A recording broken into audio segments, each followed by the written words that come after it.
Okay, so here's one that I couldn't let pass because it's such a it's such a sad news, if you will. I feel uncomfortable. I don't know why, but yeah. So reportedly, is that how you say that? I was on Twitter and I saw this post by John Lineman. Who doesn't know? Why can't I zoom in here? He is the he's one of he's from Digital Foundry. He's one of the presenters, editors, producers, whatever. He produces videos, reviews. One of the reviewers, I guess that's the better word. For I'm gonna just pause this because I think this might be spoiling something. So again, well, not again, but just before we start, there might be spoilers here. I don't know. This battle might be a spoiler, but I apologize. It's a spoiler for me because I haven't finished the game.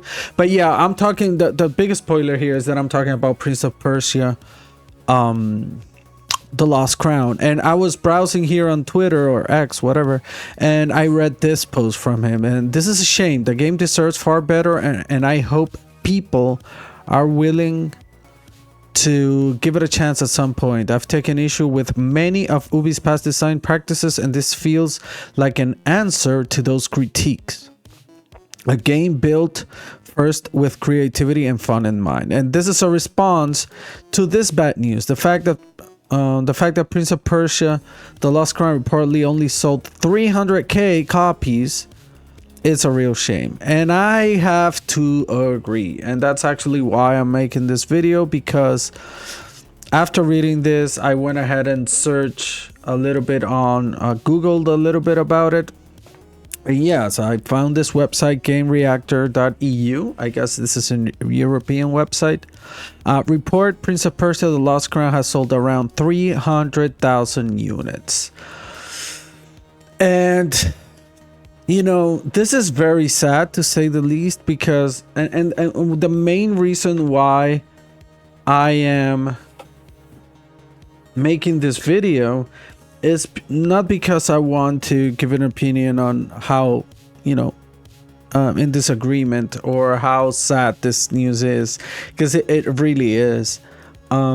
But because I'm making this video because I do want to, if I can make one person play Prince of Persia: The Lost Crown, I'd be a happy man.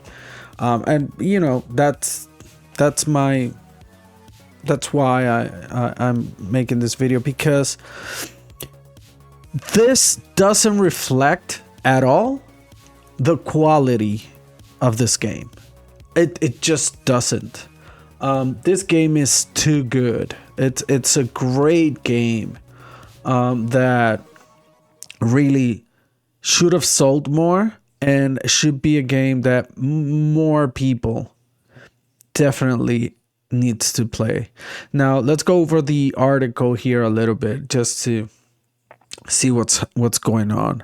I haven't read it, so I saw the tweet. I found this website, I just read the headline, and I started recording. Okay, so let's go. Prince of Persia: The Lost Crown was a breath of fresh air for a lot of longtime fans. Definitely was. And I'm not a longtime fan, because I'm pretty sure it's referring to, or her, or she, I'm sorry. I don't know who wrote this article.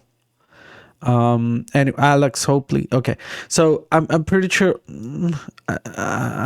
he's referring to the, you know, the GameCube, PS2 maybe era of Prince of Persia, those 3D Ubisoft games. I am a longtime fan, as in a guy who played the original Prince of Persia's on PC, the platformers, like, I want to say I played them in the 90s. I don't know if they were made in the 90s. I think the first one it's late 80s, but I don't know. That's not the point. I digress. But yeah, Combining fun visuals and fast, exciting gameplay. We liked it a lot in our review, and it seems those who've checked it out have similar things to say. Definitely. So please, whoever is watching this video, this number of sold units does not reflect the quality of this game. This is probably this is definitely one of the best games that Ubisoft has put out there in a while. I would say since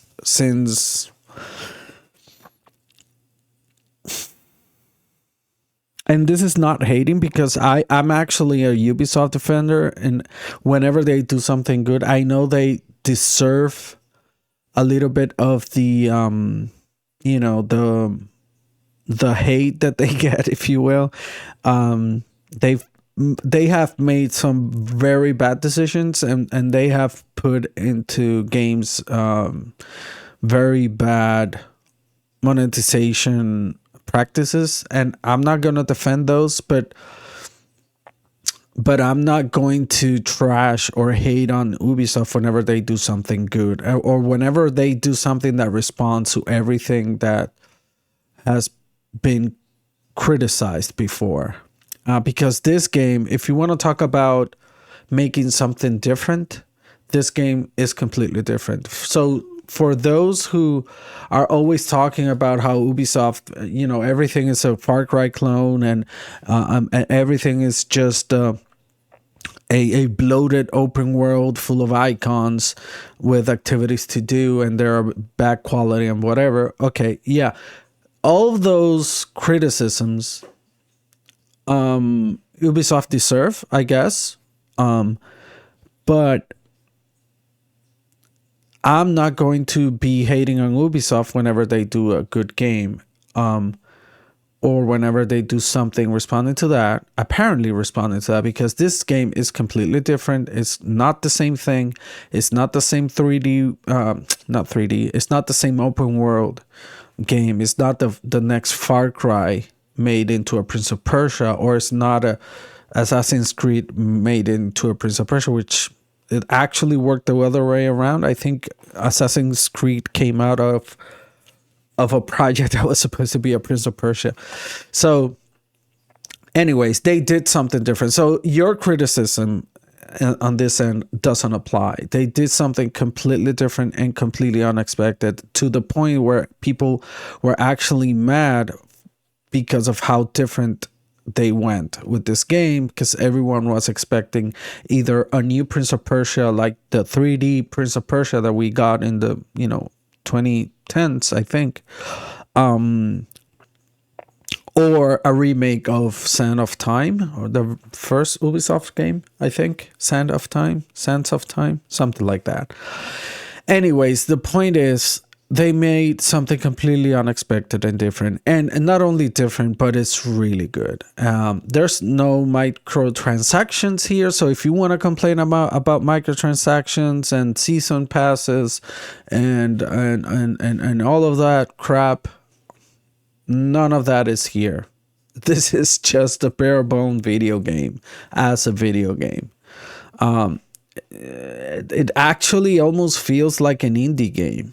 Believe it or not. I know it should be smaller in scope and everything, but it does feel like a very high quality, at least AA game. So it has none of the traits that Ubisoft and big publishers get criticized for, but I guess they deserve people not trusting in them, but that's actually why I'm making this video, and hopefully people watch more reviews and listen to the people who are really recommending this game, because it's worth it. It's definitely worth it. So getting into this one, Inside Ubisoft, from low morale to internal tension, 12:45. Okay. Sorry, I'm getting allergies. So as industry laid off, okay, yeah, well, what goes? I just want to see if there's a if we have here the information of how much they were expecting to sell. It only says what they have made so far. And for Avatar, yeah, it only says what they've made so far. So yeah, I mean, I would love to see, because here's one thing. I mean, I hate when these reports they just go off of the headlines and don't actually get deep into the information. I truly hate that. But let's get into the conversation on Twitter from this post from John Linneman from Digital Foundry. So based on the replies, the basic perception is Ubi lost a lot of trust. And I gotta say, yes. I've made so many videos trying to defend whenever Ubisoft makes something good. I think the Lost Crown, Prince of Persia Lost Crown is the best game they've had since, in my opinion, this is just my opinion, right? And this is subjective. But I think this is the best game they've put out there since Immortal Phoenix Rising, which got canceled too because of I want to estimate it was low performance. The game didn't perform as good as they wanted. But given some weird tactics, some fishy things that they've done with games, I can understand how they lost trust. The whole thing of games, well, they're not very much into, well, let me think. I'm thinking through their games, and they are mostly still doing single player games. They do have live services like The Division, which I don't think has received any strong criticism. Division is a great game. And then you have Six Siege, and then they had that whatchamacallit, the Battle Royale one that didn't fly. I hate this app. I hate the Ubisoft app. Look at this shit. I mean, come on. What are we doing here? Anyways, yes. God damn. I'm just sick of all the freaking launchers from everyone. Okay. Anyways, yeah, they have lost gamers' trust, and I do agree, but that doesn't mean, I mean, trust the word of those who are actually saying objectively this is a good game and you should give it a try. I understand you've lost trust maybe in Ubisoft, but I'm telling you, this is a great game. They have devalued their games fast. This is a huge problem because and it's true. God damn, I keep clicking.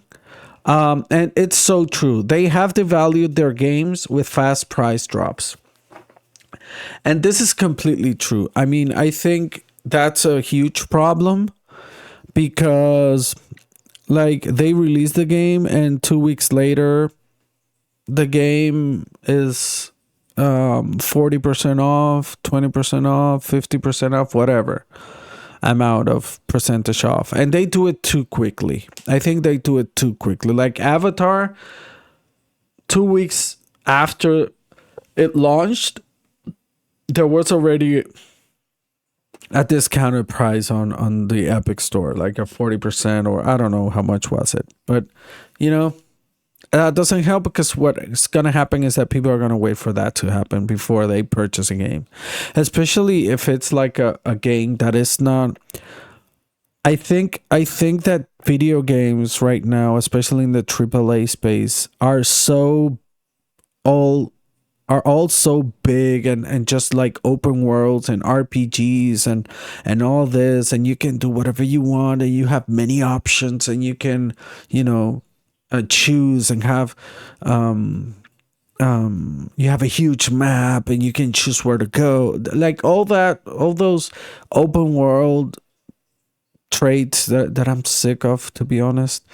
I've made people kind of not appreciate something whenever they go back and see like a game in 2D like this one. They're like, okay, this is not, they just got accustomed of video games that are 3D, very realistic, very big, open worlds, and that sort of stuff. So especially for those, they're just gonna wait for the price to drop, if anything. Not launching on Steam was a mistake. I think that's a huge mistake.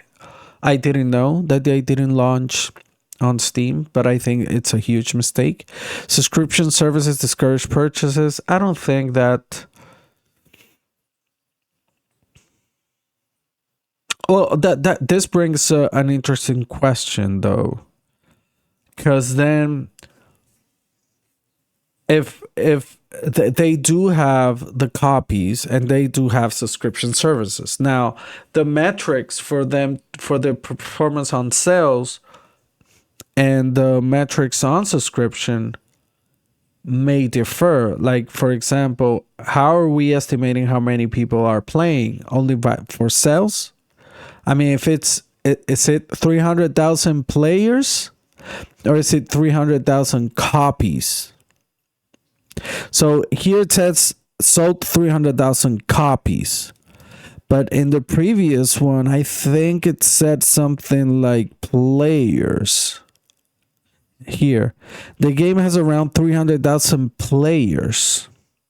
So these are different things. Estimated 15 million revenue. Why? Because the amount of players does not equal sales, units sold.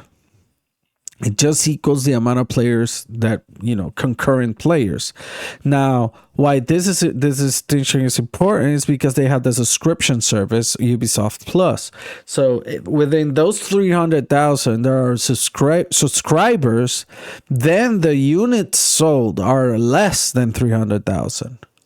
Because they have people playing from the subscription service. Same thing for Avatar.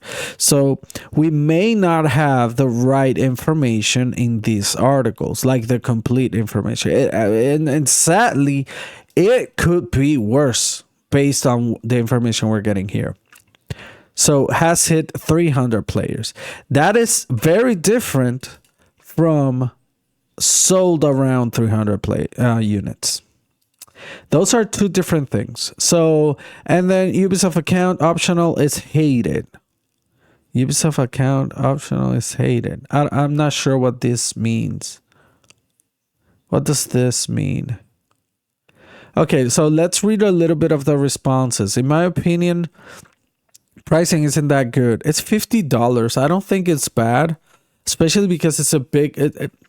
I mean, it's a 2D game, but it's not a small game by any means. It's a 20-hour game easily. It has good content. I mean, I think $50 it's a good price point. However, it'll probably be $20 soon. But in general, I think most people expect Game Pass or to wait until it's $20. Things are different these days. I'm super curious, and it's interesting to me how people have normalized Game Pass, but then when Ubisoft start talking about their plans for their subscription service, everyone just goes crazy. I don't understand. Like this whole debacle of this whole discussion of the guy, the executive who leads the subscription service for Ubisoft, saying that people, like gamers, have to get used to not owning the games, which is it's a headline taken out of context 100%. And I'm not gonna get into that. I posted a video about that. Go there. I'm gonna have the link here somewhere. I don't know where it comes. But yeah.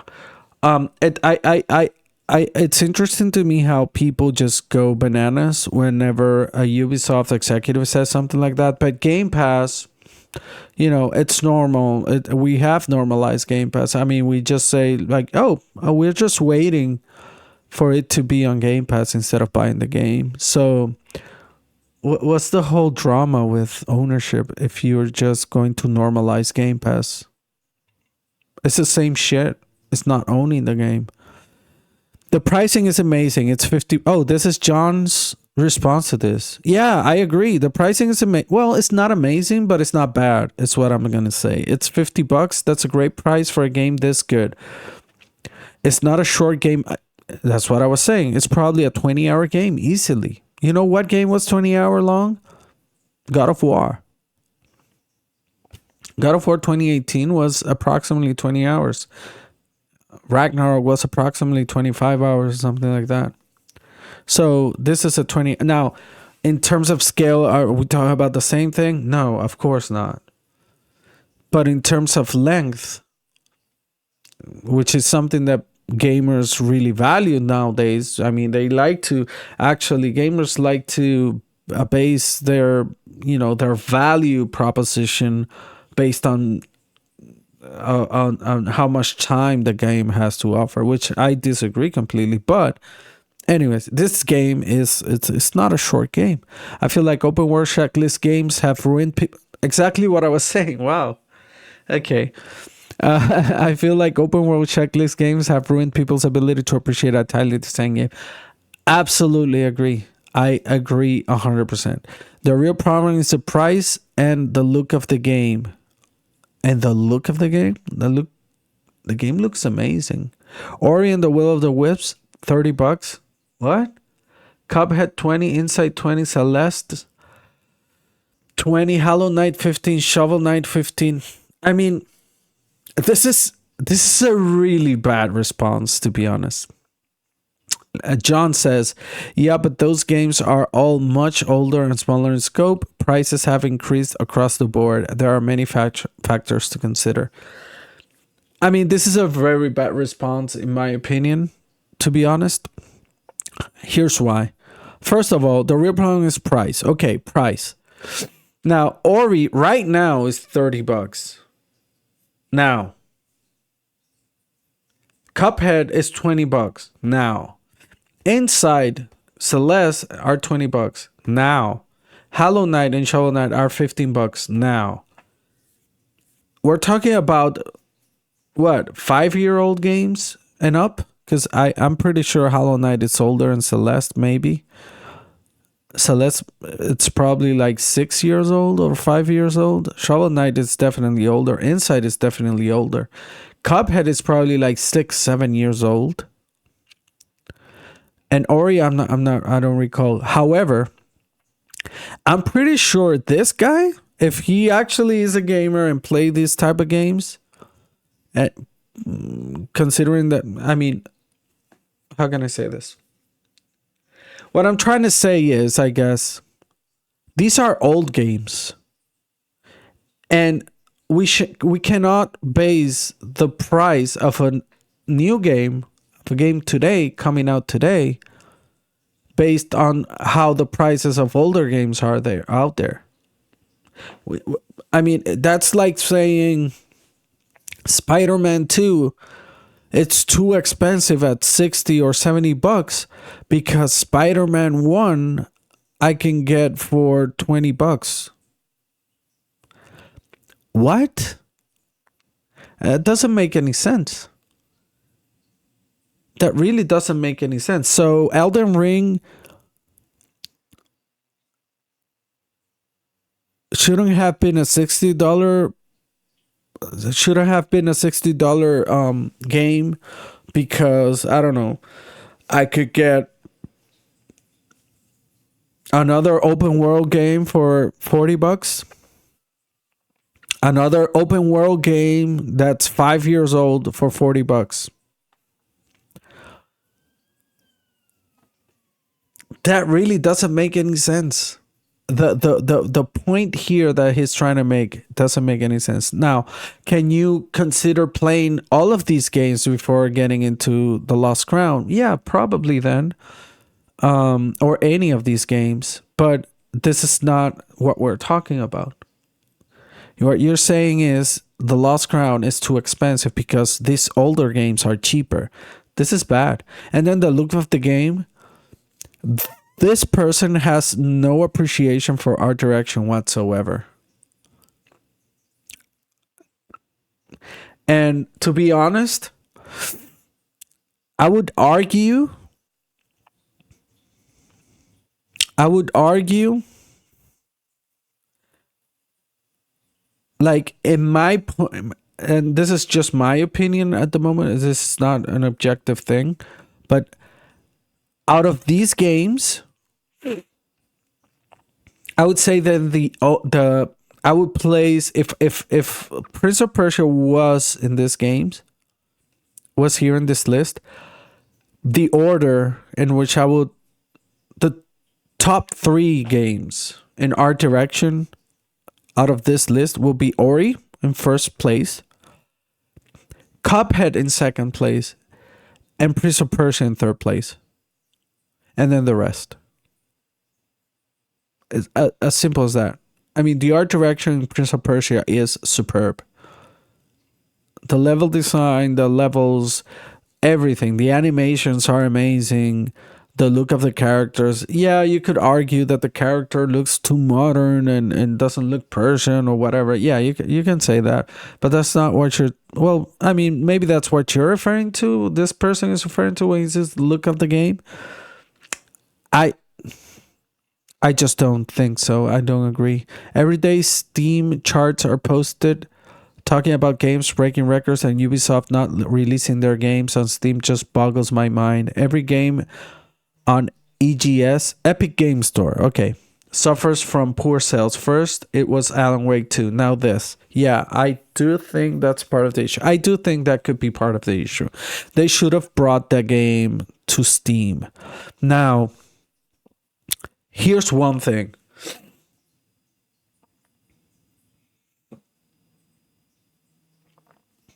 Sorry. Here's one thing. I don't think that Steam would have... I don't think Steam would have been a game, such a game, like would have brought a few numbers up, but I don't think it would have made a huge difference, because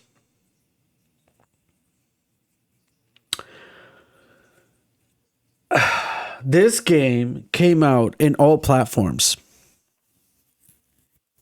This game came out in all platforms. Now, if it's only having 300,000 players, we are counting PlayStation, Xbox.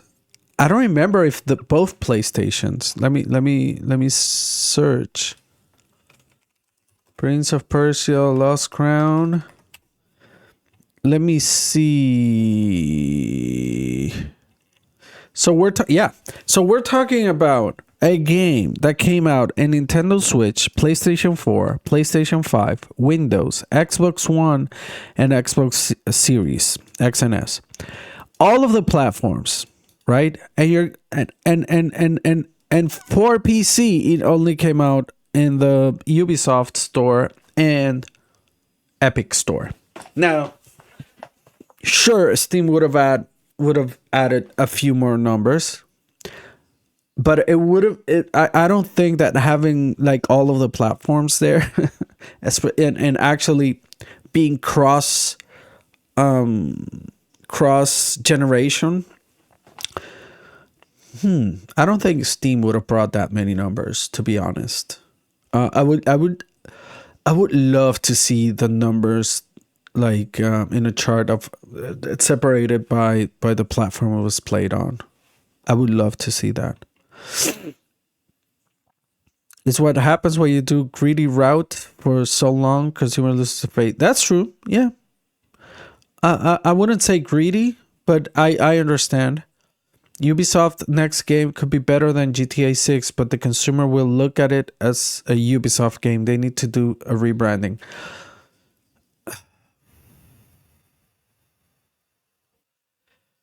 I agree with John here too. Like we're talking about those greedy games, um, and um, and that really is like there's so much, and we could do a video just on that. It's how much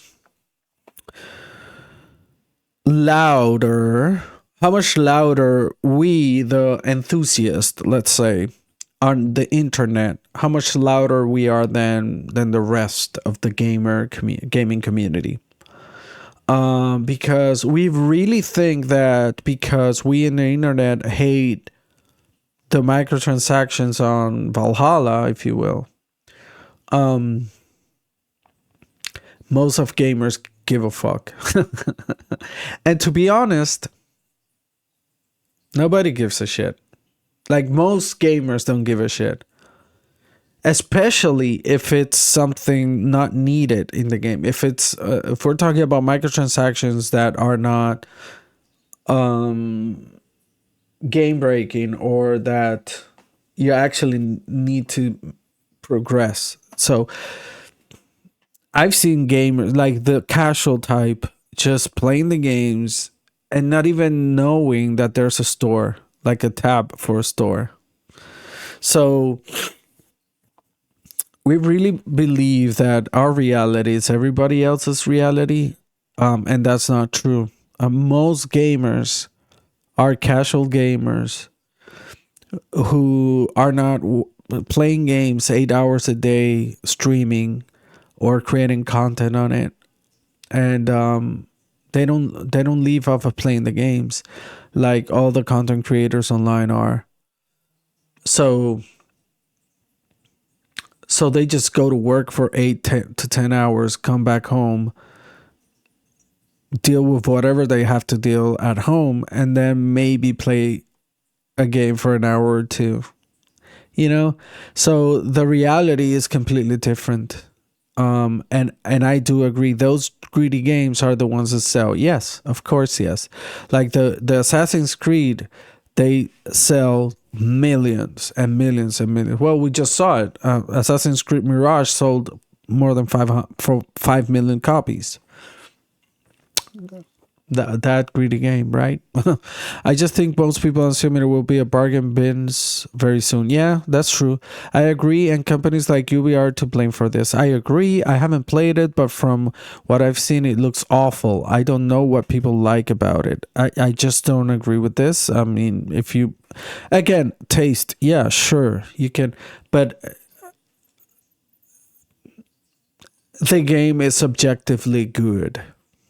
It's just if you don't like it, that's fine. But the game is objectively good. It runs well. The combat works well.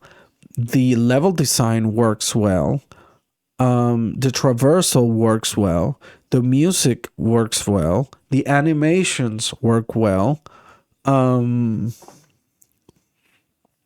you want to get nitty gritty? The hitboxes are good. I mean, we can go on and on and on. And now, if you don't like it, that's a different thing.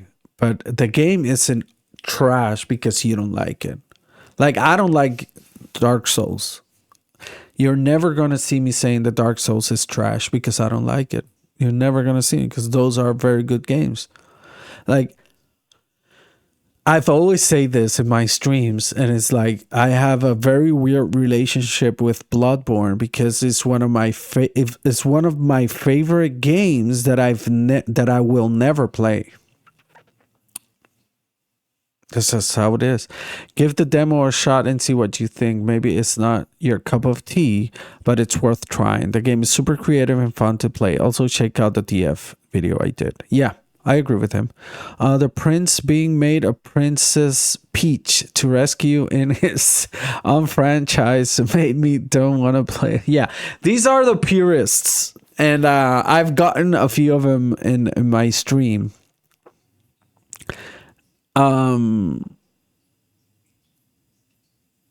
The prince being made a Princess Peach to rescuing his own in his own franchise made me don't want to play this game at all, independently of a great gameplay.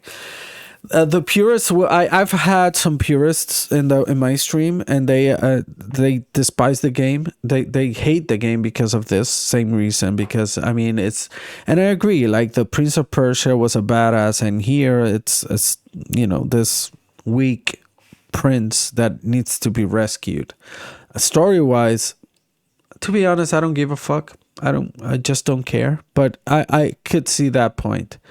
That's honestly one of the best parts in terms of, well, John says that it's one of the best parts in terms of where the story goes. I don't know. I haven't finished the game, so I can't have an opinion. Let's just read a couple of these and just call it a day. But I can straight up say, as someone who's a fan of Ubisoft games, yeah, for a change, that's good. I'm not a fan of Ubisoft game, but if they make a good game, I'm gonna like it. It's as simple as that, or not like it, but I'm going to appreciate it as a good game, regardless. If they do a good game, it's a good game. It doesn't make it bad because it's Ubisoft, and 2 years ago they did something that we didn't like. If they did a good game now, that's fine. Why do we forgive CD Projekt Red? They did a horrible thing to us with Cyberpunk. And now they came back with the same game fixed 2 years later, and we're voting for them in gaming awards. For a 2-year-old game that was busted and that was a complete scam when it came out. Because I'm sorry, it was a scam.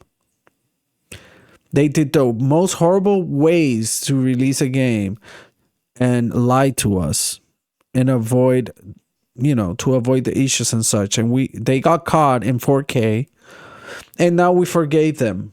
Oh, but now Cyberpunk is great. CD Projekt, you're the good guys. Well, I can do the same thing with Ubisoft. They did I remember Odyssey, that they had a microtransaction as paid for progression, and I hated it. I truly hated it. But Prince of Persia is a good game. Whatever you did 2 years later, you're not doing it in this game, and this game works. I'm good with that. I completely understand that. Well, let me read I can straight up say, as someone who is a fan of Ubisoft games, I do not buy Ubisoft games at launch anymore. It's not just the price drops, though it is true. It's also that they have a habit of releasing broken games that they spend a year to fix. Better to wait.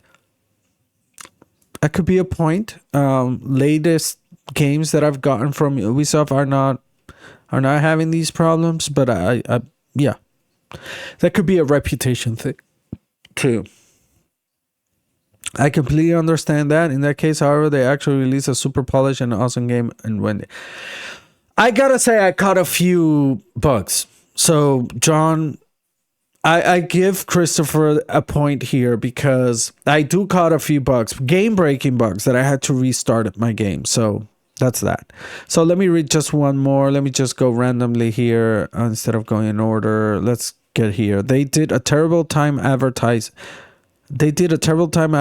this. Basically, the only advertising I saw was a streamer getting paid to play it. And at first, I thought they were playing some old POP, Prince of Persia game, and it wasn't until it was mentioned it was a sponsor stream. This is a very bad argument here. This was such a banger of a game. This is a bad argument. I mean, the fact that you didn't know about it. I mean, they didn't do a terrible job at advertising, and I think you mean marketing. I don't think they did a bad job marketing. It's just that you're not in tune. I mean, the fact that you're not aware of it doesn't mean that necessarily that they did a bad job at marketing. I could be wrong. But I think they did good. I mean, they announced that they kept announcing it. I saw ads going on. I saw lots of people playing it prior to release. They did a few beta with content creators. They invited a bunch of content creators from all over the world to the studios to play the game and to talk about the games. They were allowed to have first impressions on the games. And I mean, I knew a lot of this game before its release, and I'm not sure why Watch Droid, I don't know, the Texas King didn't know about it. So I disagree. I don't think they did. Was it a big marketing campaign like Cyberpunk did? Well, no, it wasn't that like that. But I think they did a pretty good job at the launch of the game, because pretty much before the launch of the game, everybody knew who was interested already knew that this game was gonna be good, and everyone had good expectations, big expectations, and I think they met those expectations. And in some cases, they maybe exceeded those expectations, because this game is so good. And again, you shouldn't make a decision based on this news of 300,000 copies sold. First, because that doesn't represent the quality of the game, and second, because we don't know where those numbers come from. There's so little information in those articles that we read. It's like the headline says, "Oh, it only sold 300,000 copies," and then in the body, it says the article, "Oh, it has hit 300 concurrent players." Those are two different concepts there. I mean, the game could have sold a million copies and only have 300 concurrent players at the moment. So I'm not saying that's the case, but what I'm trying to say is the article says so little information that it could be misleading. The fact that it has 300,000 players at the moment doesn't mean, it's not the same as saying 300,000 copies sold. And now that could be better or worse, because if the number could be better if we're talking about concurrent players, because like I told you, it could have sold 100 million, 1 million copies, and maybe just have a max of 300 concurrent players at any moment. But it could also mean that it has only 300,000 players,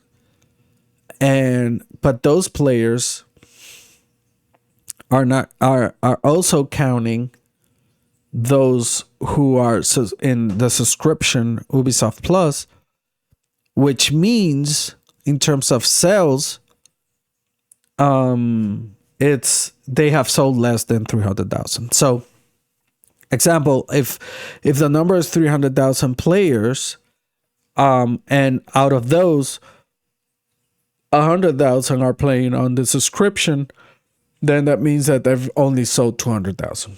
Easy as pie. But what I want to say is this game is great. This is a great game. If you like a good Metroidvania with good combat, with good fluidity, you have to play this game. You just have to. And you can join me because I'm streaming it. So you can go to Twitch and watch me play it. And yeah. I'm gonna leave it at that. I wanted to say that because I truly believe this game deserves a shot, especially if you like 2D games, if you like Metroidvanias, if you just like fun games. This is a must-have. And yeah, maybe wait until it's a bit cheaper, but it's not at all at a bad price point. At $50, I think it's worth it. So, yeah, that's it. Peace.